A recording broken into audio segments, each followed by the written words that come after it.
सामान्य बजट की चर्चा में अपनी बात रखने का अवसर दिया, इसके लिए मैं आभारी हूँ। माननीय वित्त मंत्री जी द्वारा जो बजट प्रस्तुत किया गया, वो बजट भेदभावपूर्ण बजट है। किसानों का, नौजवानों का, पिछड़े वर्ग के लोगों का, अनुसूचित जाति का साथ अन्याय किया गया।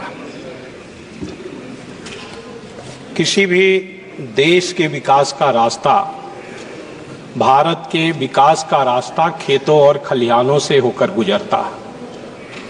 जब खेत और खलिहान समृद्धशाली होंगे तो देश की आय बढ़ेगी।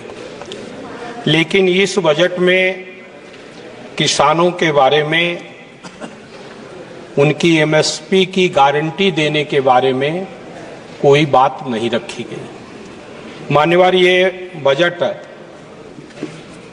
किसानों के हितों की अनदेखी करने वाला बजट है। माननीय वित्त मंत्री जी ने कहा कि हमने अधिक बढ़ाकर एमएसपी देने का काम किया।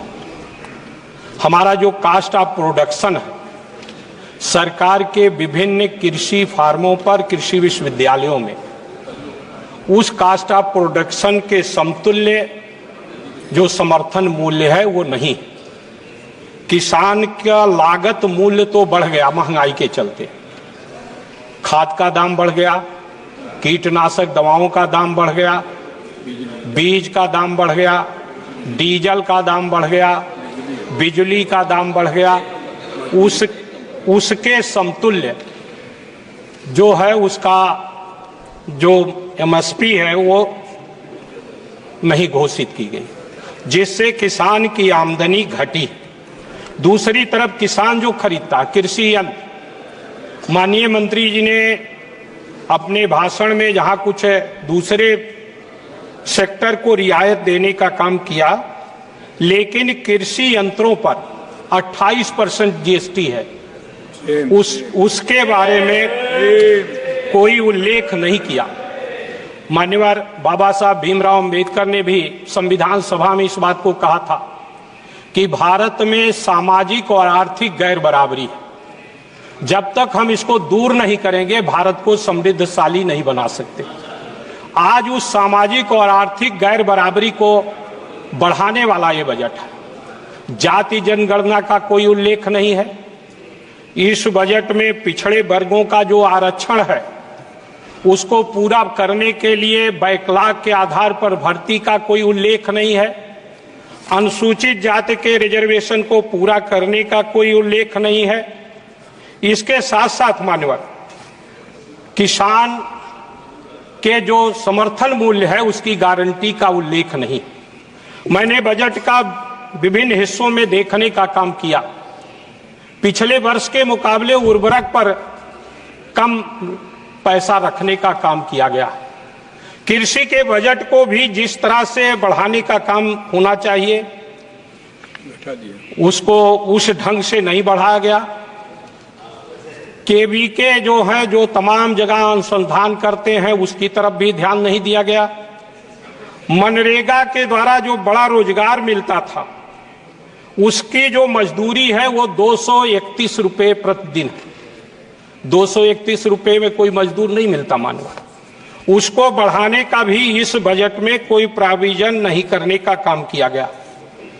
अनुसूचित जाति के लोगों को, बच्चों को जो पढ़ते थे, उनको छात्रवृत्ति और छात्र फीस की प्रतिपूर्ति देने की व्यवस्था होती थी। इस बजट में धीरे धीरे केंद्र सरकार ने उसको घटाने का काम किया। उसको बढ़ाने का लिए भी इस बजट में कोई प्रोविजन देखने का काम नहीं किया। जहां यहां शहरी विकास की बात की गई है, दूसरी तरफ ग्रामीण विकास के दिशा में भी इस बजट में कोई प्रोविजन करने का काम नहीं किया गया। मेरा ये मानना है कि जब तक हम किसान को, चौधरी चरण सिंह जो भारत के प्रधानमंत्री भी रह चुके हैं, उन्होंने एक किताब लिखा है, भारत की आर्थिक भयावह स्थिति, कारण और निदान।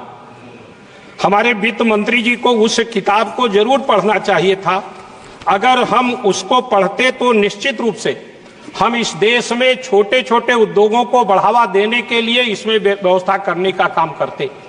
बुनकर का उद्योग पूरे देश में बड़े पैमाने पर फैला हुआ, जो तमाम लोगों को रोजगार देता, लेकिन उस बुनकर उद्योग को बढ़ावा देने की व्यवस्था नहीं की गई है। मान्यवर, बस मैं तुरंत खत्म कर रहा हूं। मैं आपके माध्यम से ये निवेदन करना चाहता हूं कि हमें उस बुनकरों को बिजली सस्ते दर पर देने के लिए, उनके उत्पादन का खरीद करने के लिए सस्ते रेट पर उनको धागा उपलब्ध कराने की व्यवस्था होनी चाहिए। साथ ही साथ मान्यवर, उत्तर प्रदेश के साथ भेदभाव किया गया। उत्तर प्रदेश भी कभी बाढ़ से, कभी सूखा से, तमाम जगह बाढ़ आया है और नेपाल पानी नदियों में छोड़ता है, उसका बहुत बड़े हिस्से पर असर पड़ता है। दूसरी तरफ सूखा भी है। हमारे जिले में आज कम वर्षा के कारण किसान की धान की फसल खत्म हो रही है। उसके विकास के लिए उसको कैसे ठीक किया जाए, उसके लिए व्यवस्था नहीं की गई। अयोध्या के बारे में बार बार चर्चा आती है। बनारस से माननीय प्रधानमंत्री जी चुनकर आते हैं। अयोध्या से बनारस जाने में 7 घंटे से ज्यादा समय लगता है। उसके एक्सप्रेसवे बनाने के लिए भी इस बजट में कोई चर्चा करने का काम नहीं किया।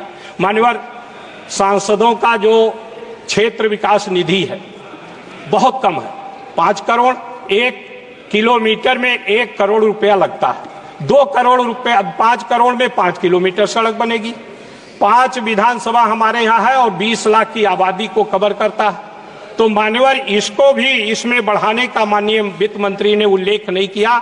कम से कम 20 करोड़ क्षेत्र विकास निधि होनी चाहिए, ऐसा मैं मांग करता हूं। आपने मुझे अवसर दिया, इसके लिए मैं आपका हृदय से आभार व्यक्त करते हुए अपनी बात को विराम दे